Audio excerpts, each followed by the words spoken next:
According to the Deloitte India fraud survey, the respondents had actually highlighted senior management as being perceived to most likely commit fraud.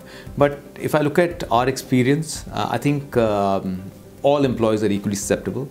Middle management related frauds are normally in the areas of procurement, bribery and corruption and asset misappropriation.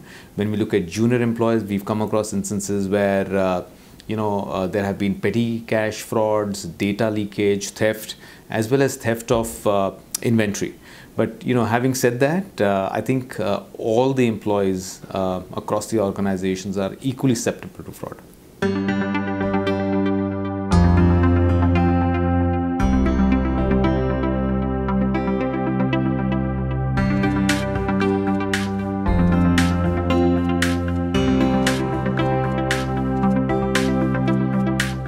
Senior management has greater control and visibility over matters in the organization as compared to junior level employees.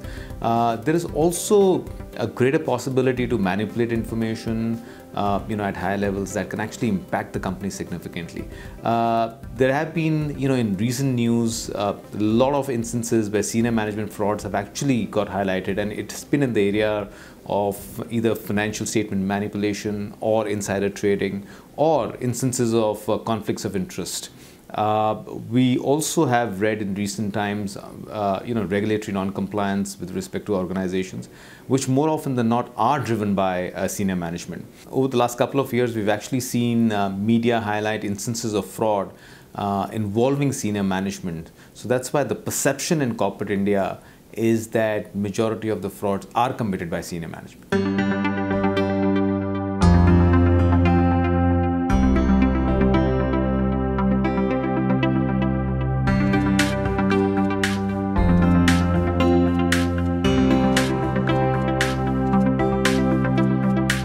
I think the first and foremost, senior management needs to ensure that there are controls and processes in place which are operating effectively with respect to fraud mitigation. We've come across instances where organizations do not have specific and dedicated fraud control policies. I think that's the starting point. Having said that, we do talk about tone at the top.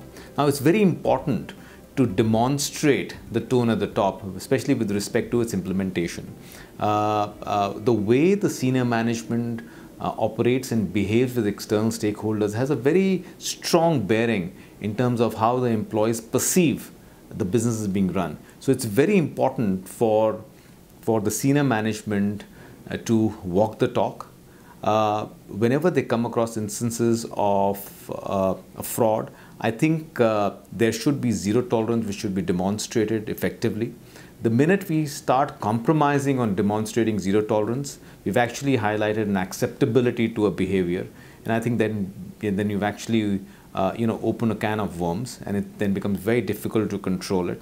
We've seen corporates invest in a concept called social control environment, where the belief is that escalation is good. When employees see unusual things happening around them, they need to escalate it, and there are those feedback mechanisms which have been provided, and it just drives a sense of belonging. It also mitigates the risk of fraud because there's always a perception of detection, which leads to the fraudsters being extra cautious, right? And the fear of getting caught. So I think these are some of the steps which the senior management needs to take in order to mitigate the risk of fraud.